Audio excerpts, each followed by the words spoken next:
because Pakistan always had a close relationship with Malaysia. And we took almost pride in the way Malaysia developed and raised the standard of living and became like a model for the Muslim world. And that was under your premiership. So we admire you for that. We also admire you for taking stand on issues which affect the Muslim world.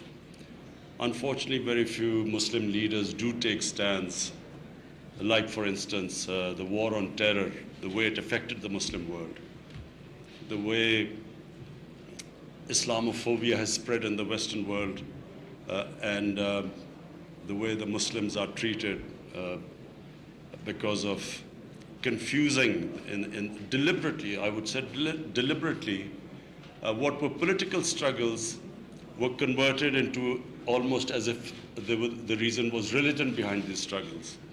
And so any crime committed by a Muslim was immediately, the whole 1.3 billion Muslims were blamed for the crime.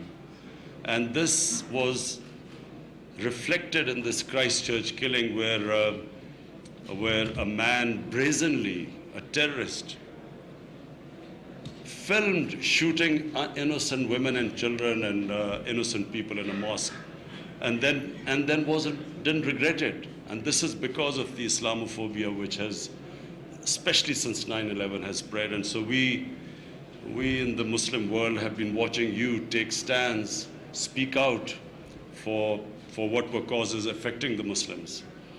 And of course, Prime Minister, we have been watching your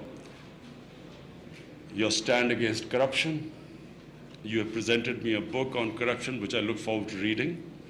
But my party started a campaign 22 years ago against corruption. We actually believe that countries are not poor, corruption makes them poor. Corruption is what destroys state institutions. Corruption is what takes away money which should be spent on human beings. It takes away that money and it is siphoned off by corrupt elites, money laundered abroad, and therefore they impoverish the country by destroying state institutions and diverting money from human development. And I know that you came back, one of the most remarkable comebacks. You came as a Prime Minister to combat corruption, so we admire you for that too. So again, Prime Minister, I welcome you again to Pakistan, and I just want to say how honored we feel. Mr. Prime Minister, members of the press, ladies and gentlemen, I am so very glad to renew our friendship, which is a very long friendship, and to come back to Pakistan to join in the celebration of your National Day. We have been very well received by the Prime Minister as well as the government of Pakistan, and we have had bilateral discussions on very substantial issues affecting Pakistan and Malaysia, and also the rest of the world, in particular the Muslim world. We have identified many areas where we can enhance our relationship with Pakistan to the betterment of both our countries. No doubt that if we increase our trade with each other, we will have benefited much in growing our economies. Today, everyone is focused on growing the economy. It is necessary that we have some wealth of our own in order to be able to function well as nations and also as players in the international fora. We believe that trade between us will increase because we now have outlined the measures that we should take in order to improve our trade. We need to identify what you can sell to us and what we can sell to you. We need to know the laws and rules and practices in our two countries so that we are familiar with them. And where possible, we should commonize the laws so that our traders and your traders would find it comfortable to do business between our two countries. We also talk about the possibility of foreign direct investment for Pakistan to invest in Malaysia and for Malaysia to invest in Pakistan in certain areas, including, of course, power generation and the like. And I think this will be beneficial again to both countries' economic growth. We are very concerned about corruption. As the Prime Minister said just now, it's not that we are poor, it is corruption which makes us poor. Everything costs more when there is corruption. You have to pay a certain amount to get a certain job done, so the cost will always be higher. And sometimes, of course, money is stolen by officials and the like, and this has to be stopped. When we came back, it is with the idea of combating corruption in Malaysia, which was rampant during the last regime. And then I think we can exchange information on how to combat corruption within our two countries, in our two countries. We think that there is some scope for extending our cooperation between other Muslim countries. We noted that today there is not a single Muslim country which is considered as developed.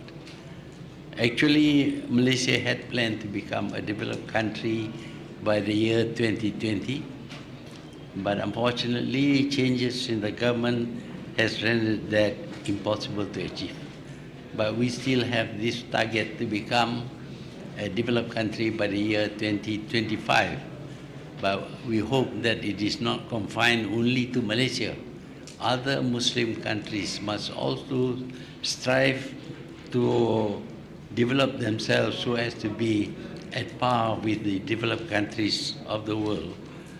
We notice that today there is very much the feeling of fear and enmity towards the Muslim. That was why these 50 Muslims were killed, and I believe 3 of them were from Pakistan. 9. And 5. 9 of them. Huh? 9. 9 from Pakistan and 3 from Malaysia. And this has happened because of this feeling of that is generated by the press, for example, and also other people. We need to learn how to handle this. It's not always by fighting back that we can win. Malaysia's experience is about winning the hearts and minds of people, getting them win from this idea that the only way to react is to seek revenge and kill. That only invites the same action to be taken against us. We need to find other ways of combating this Islamophobia. And I think Pakistan and Malaysia understands this issue. At least in my talks with Prime Minister, we always discuss about terrorism, and I think we can cooperate in this area so that there will be better improvement in the perception of Muslims in the world. Fighting back does not always mean killing each other. There are other ways that we can do in order to reduce this atmosphere of fear and anger and hatred towards the Muslim. So this visit has been very useful because we discussed very many issues which we can deal together to our advantage. So I would like to say how much I appreciate the time and opportunities offered during this visit of mine, which is only for 2 nights, but which will enable us to understand each other much better and to understand the way we do business so that we can improve our economy through better trade and better investment between our two countries. I thank you. Thank you very much, Excellency. I just have a few questions. The lady here from Malaysia. If you could identify yourself, your organization, and why the address. Assalamualaikum, Mr. Prime Minister. I'm Shuhada from RTM, Malaysia's national TV station. During your last visit to Malaysia in November, you have stated that you really adores the leadership of our Prime Minister and it inspires you in order for you to reform your country. So I would like to know what Malaysia can do. Thank you. What Malaysia can do and what role does Malaysia play to fulfill your aspiration in reforming Pakistan? Thank you. Look, in the Muslim world, only there are two people who stand out, two leaders who stand out, who actually transform the societies. The one we all in the entire Muslim world we recognize is your Prime Minister. And we watched as Malaysia was transformed, and we watched how it became, how the standard of living per capita income, how it went up. And of course, Pakistani labor started going to Malaysia. So there were jobs created so that labor from Pakistan was going to Malaysia. The other country where there was a dramatic change was Turkey. During then Prime Minister Erdogan, we saw the change in Turkey, and we saw the per capita incomes going up and the GDP going up. So for us, these are the two examples where through statesmanship, change took place in their societies. And so therefore, I've been this morning having chat with your Prime Minister and discussing how, in different situations, how did they react. During the '98 South Asian crisis, the economic crisis that took place, Malaysia was the only one which did things its own way, and because of the leadership of the Prime Minister, they managed to get out of the crisis through homegrown solutions.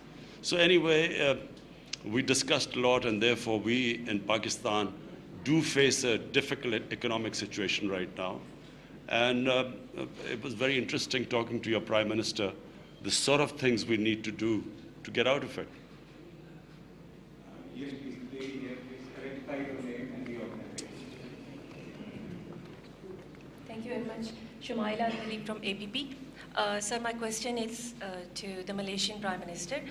Sir, as the 21st century is witnessing economy-driven politics, so what are the areas in which Pakistan and Malaysia are cooperating, and what are the future prospects? And to Mr. Imran Khan, do you think that there is a need to collaborate in tourism sector with Malaysia?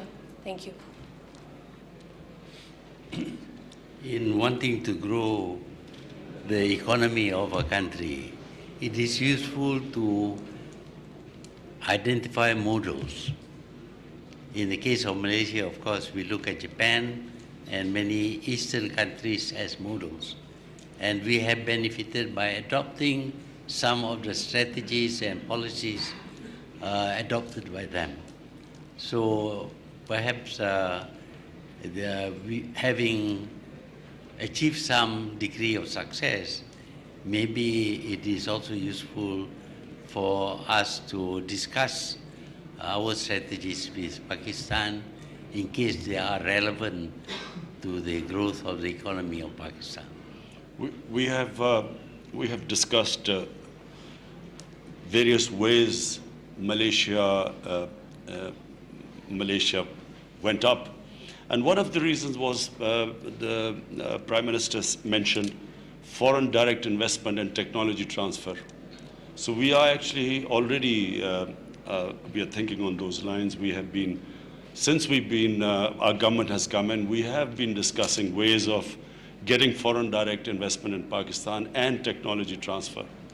The one area where we think we can get very quick returns is learning from Malaysia's experience in tourism, because Malaysia, from what we were told, generates almost $22 billion from tourism, and Pakistan, with vast resources, generates nothing from tourism. So we have already discussed how we can seek help from Malaysia about tourism, how to develop a tourism industry. Thank you very much, Excellency. We come to the end of the press conference. Thank you very much, ladies and gentlemen of the press. Thank you, sir.